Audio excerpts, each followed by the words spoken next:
All right, good evening, everybody. Good evening. Let me welcome you to Summertown Talks. Great to have you here this evening. My name is David. I'm one of the leaders of the church here, and it is great to have you here. The plan is to be here 7:30 till 8:30. After that, you'll be free to go off and enjoy the rest of the evening, but also free if you'd like to stick around and enjoy chatting some more. The basic shape of the evening, let me explain that. We're going to think about this idea of freedom this evening. So I'm going to speak for about 20 minutes or so. After that, there'll be a break, and there'll be a chance to stretch your legs, go and fill up a glass, and jot down any questions that you've got, and then there'll be some time for some Q&A and discussion together. So looking forward to that. All right, the idea behind Summertown Talks is to take three really big ideas that our culture is fascinated by and celebrates: freedom, equality, science, and to try and ask, why is it that we believe in them, and how does Christianity make them possible? Tonight our theme is freedom, and it is one of those topics that you meet just about everywhere. I went on to one of those. Is that going to click for me?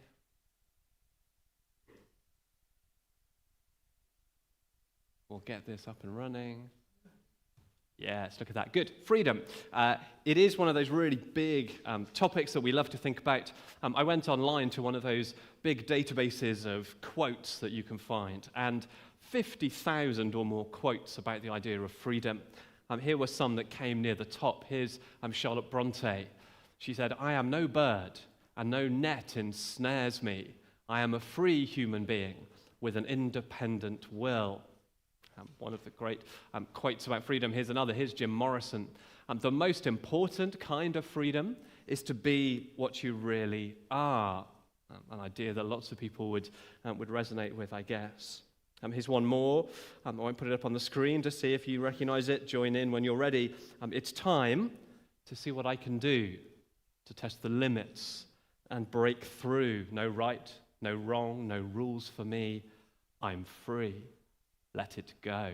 Those of you who know me well enough know it is a good thing I didn't try to sing that. But Frozen, a classic expression of freedom, testing the limits, breaking through, no wrong, no right, no rules for me.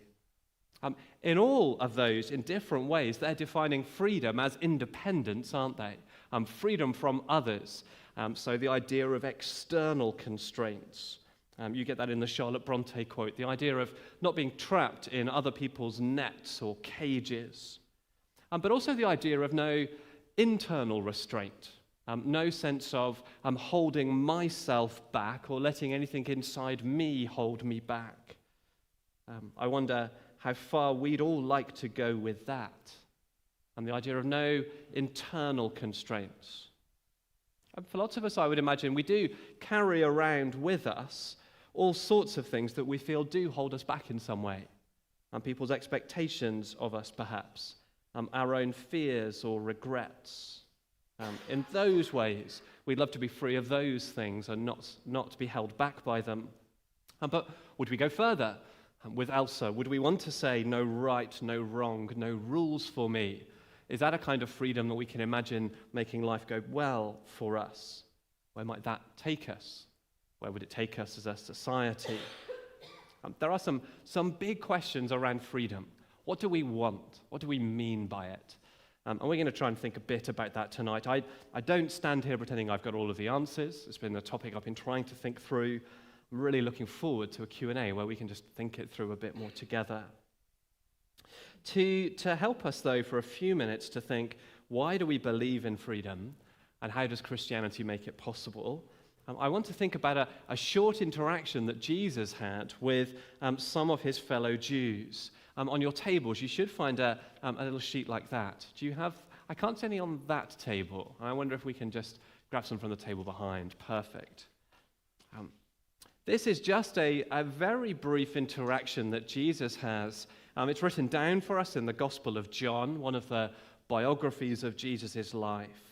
As we look at these few verses from the Bible, there's a chance to think through why it is that we believe in freedom and how Christianity might make it possible. So first of all, let me just read that first little paragraph. We read, "To the Jews who had believed him, Jesus said, 'If you hold to my teaching, you are really my disciples. Then you will know the truth, and the truth will set you free.'" A few things to notice there. And first of all, that phrase, "the truth will set you free." You might have never knowingly opened up the Bible before, but you might recognize that phrase. It's a phrase that's taken on a life of its own in lots of ways. And the idea that truth will set us free. One of those words and phrases of Jesus that have just made its way out into the world and influenced lots of people, even if they don't know quite where it's come from. And behind that promise of freedom that Jesus is making actually stands a much bigger theme in the Bible. The idea of an exodus and a redemption from slavery.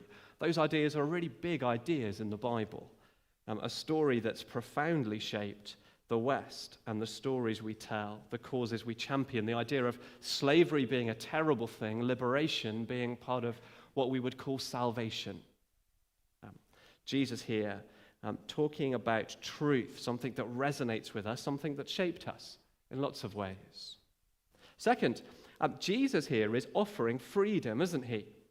Jesus says, "If you hold to my teaching, you're really my disciples, then you will know the truth, and the truth will set you free." Here is Jesus saying that if you follow him, you will be free. That's not what most people think, is it? To think that actually if you choose a religion, if you start to follow someone like Jesus, then that's going to mean giving up freedom rather than finding freedom. A few centuries ago now, when the Enlightenment was just getting going, one of the big texts that kind of launched that was written by a man called Rousseau. He looked around and said that man is born free and everywhere is in chains. As he looked around, he thought this is a tragic situation. Man is born to be free, but everywhere in chains. And what chains did he have in mind? Religion. He thought that was the problem. Religion was keeping people in chains, and they needed to be liberated from that, set free from that. That might be something that we're thinking about tonight, that if there's any connection between freedom and Christianity, freedom and Jesus, then we need to keep away from religion to know that we're free. I hope that we can see something of an answer to that tonight. Jesus is promising freedom. The last thing I want us to notice just from that first couple of sentences is when Jesus promises people freedom, he's implying that they're not true, that they're not free. The crowd spot that, don't they? Have a look in the next line. They resent the implication. Jesus says, "I can make you free." They answered him, "We are Abraham's descendants and have never been slaves of anyone. How can you say that we shall be set free?" We don't need setting free. We're not slaves, never have been, never will be, they think to themselves. What Jesus is trying to help these people understand is that there is more than one kind of slavery. They may not have chains around their wrists or around their ankles, but Jesus says that they are enslaved, and they are enslaved to something he calls sin. Have a look at verse 34, the start of that third paragraph. Jesus replied, "Very truly I tell you, everyone who sins is a slave to sin." Now we use the sin word. Don't be put off by that. I know that easily bounces off us. We might think to ourselves, sin, well, where do we meet that word? Sometimes people just talk about something that it's a bit indulgent, a bit of chocolate, a little bit sinful, a little bit naughty. Or maybe the language of sin makes us think of people who are just judging other people and against all kinds of fun or pleasure. That's not what we mean here when Jesus talks about how we might be slaves to sin. We need to understand what he's saying to realize how important this is. He's telling the crowd that they are enslaved in ways that they can hardly recognize for themselves.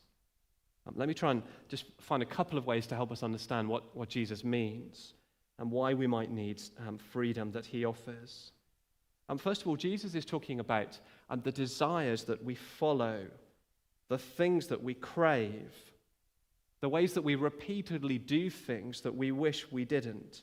And we know that it's in our best interest not to do those things, but we find ourselves doing them over and over again. Those kind of things in our lives that feel much more like compulsions or addictions. The things that we know we keep returning to as much as they are self-defeating. I wonder if you can recognize something of that in your own life. There was one example that I read some years ago now, but it's stuck with me. It comes from Graham Norton's autobiography. Graham Norton, of course, somebody who rose to fame presenting lots of TV shows that celebrated sexual desire and sexual freedoms. In his own life, though, as he wrote his autobiography, he reflected on how much more complicated things are. At the point of writing, he was 41 years old, and here's an extract from that autobiography. He said, "Now that I'm 41, I like to think that one of the few perks of being older is that I've learned how to deal with the demands of my head and heart a little better. But the sad, laughable fact is that I haven't. I don't believe anybody does. We learn to be frightened of love and the terrible havoc it can inflict on our lives, while our hearts take such pleasure in mocking our brains. Yes, that's right. That is the way you should behave. That would be the sensible course of action. But watch now, as I make you do something so reckless and self-destructive, it will take you several years to re-establish even a basic form of self-esteem."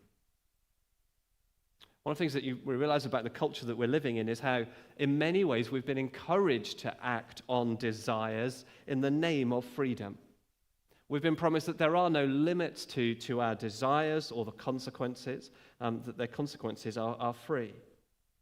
We've constantly been told about sexual liberation or free love, and yet so few people have actually found that liberating. And the desires that we follow, we've been taught to think that there is freedom in indulging those, not being constrained by other people and their expectations. The desires that we follow, we've been promised there's freedom in them, but when Jesus speaks about the freedom that he offers us, he's offering us a freedom from those things. That's part of what sin is. Those desires, those hardwired desires that we have, that we follow, knowing that very often they make mess in our lives and in our relationships. Jesus, speaking to this crowd, wants to point them to a kind of slavery that they don't even recognize, a slavery to desires like that. There are desires that we follow, and then there are the masters that we serve. It's built into that idea of slavery, isn't it? What is a slave? Somebody who has a master. It's an idea that can help us connect, I think, with what Jesus is promising here. The sense that we are constantly trying to serve multiple masters. And if you go through life feeling like that. Here's another writer to help us. Here's a man called David Foster Wallace. Not a Christian. He was a novelist and a thinker and a big part of the kind of postmodern movement. He wrote this, that in the day-to-day trenches of adult life, there is actually no such thing as atheism. There is no such thing as not worshipping. Everybody worships. The only choice we get is what to worship. And the compelling reason for maybe choosing some sort of God to worship is that pretty much anything else you worship will eat you alive. The remarkable thing about these words is he's giving them at a graduation ceremony. What are you supposed to say at a graduation ceremony? You're supposed to say, you've reached the end of your careers, the world is your oyster, go and live your dreams. And he says, watch out, you could get eaten alive. And then, helpfully for us, he puts some flesh on the bones. He actually helps us think, well, what other things might we worship? What other masters might we serve? So he runs through some options. He says this, if you worship money and things, if they are where you tap real meaning in life, then you will never have enough, never feel you have enough. If you worship your body and beauty and sexual allure, you will always feel ugly. And when time and age start showing, you will die a million deaths before they finally plant you in the ground. Worship power, you will end up feeling weak and afraid, and you will need ever more power over others to numb you to your own fear. Worship your intellect, being seen as smart. You will end up feeling stupid, a fraud, always on the verge of being found out. Really powerful to think all the sorts of things, don't they drive a city like Oxford? Worshipping money and the body and beauty and power and intellect. And yet you see how serving those masters will eat you alive.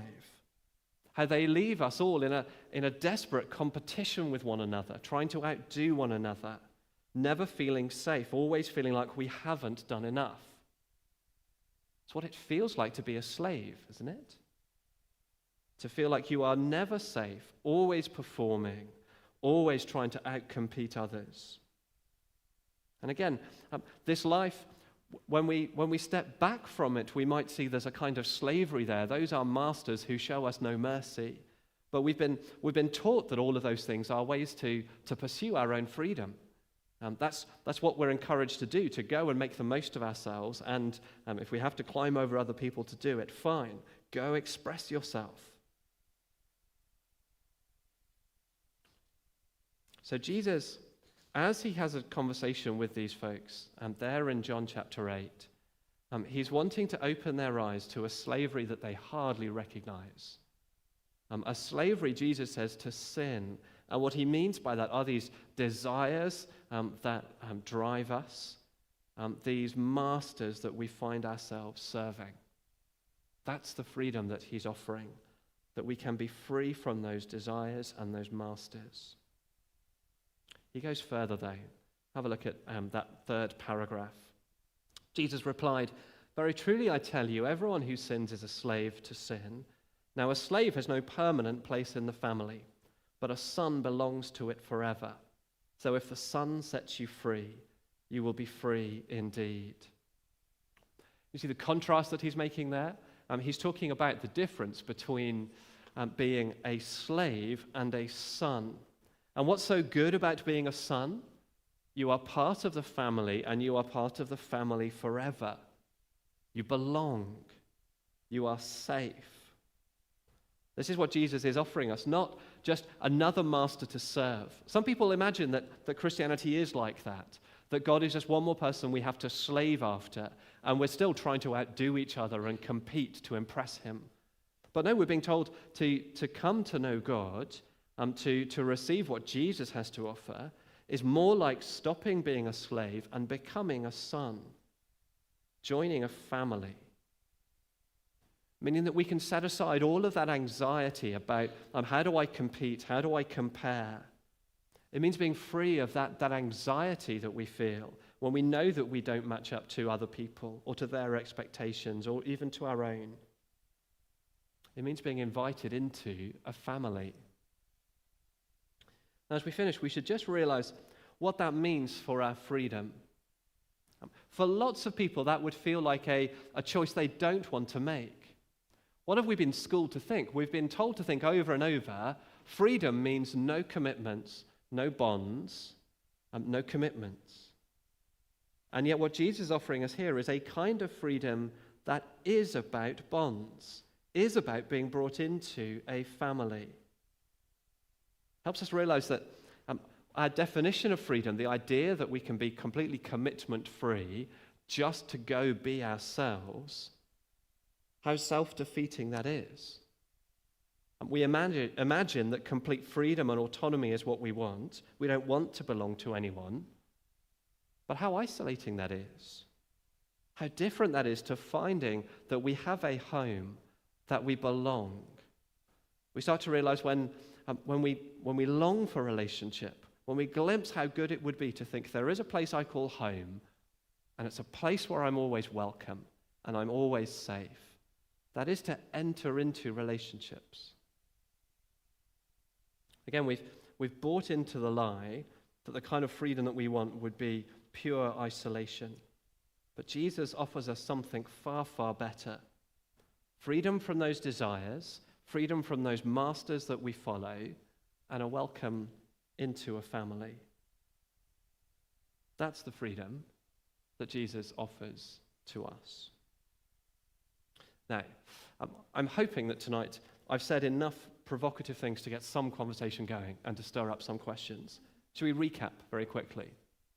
I've said these things, I think, that our love of the idea of freedom is actually in part because Christianity has really influenced us. These stories that the Bible tells about a movement from slavery to freedom has actually captured a lot of our imaginations in the West. We might not see it, but it's there. Second, as a society, we have defined freedom in a way that is really self-destructive.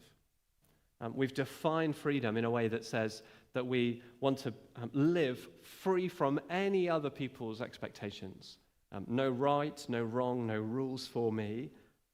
As a society, we've defined freedom in a way that's really self-destructive. Third, following Jesus is your best shot at freedom, the kind of freedom that we actually want, the freedom to enjoy relationship, to know a measure of freedom from those desires and drives that so often are destructive in our lives. And then lastly, we've said that following Jesus will mean giving up what many of us think of as freedom, and that's a good thing. Following Jesus will mean giving up that idea of complete autonomy and independence, and that's a good thing. All right, we're going to pause there. Why don't we take 5 minutes or so, stretch your legs if you'd like to, find something to fan yourself with. It's getting warm in here. Grab another drink at the back there, and then in 5 minutes or so, we'll have a Q&A. On your tables, you'll find some blank bits of paper. If you want to jot down a question on there, and then if you want to just come and put it on the stage here, and we'll start with a Q&A in a few minutes' time. Thank you.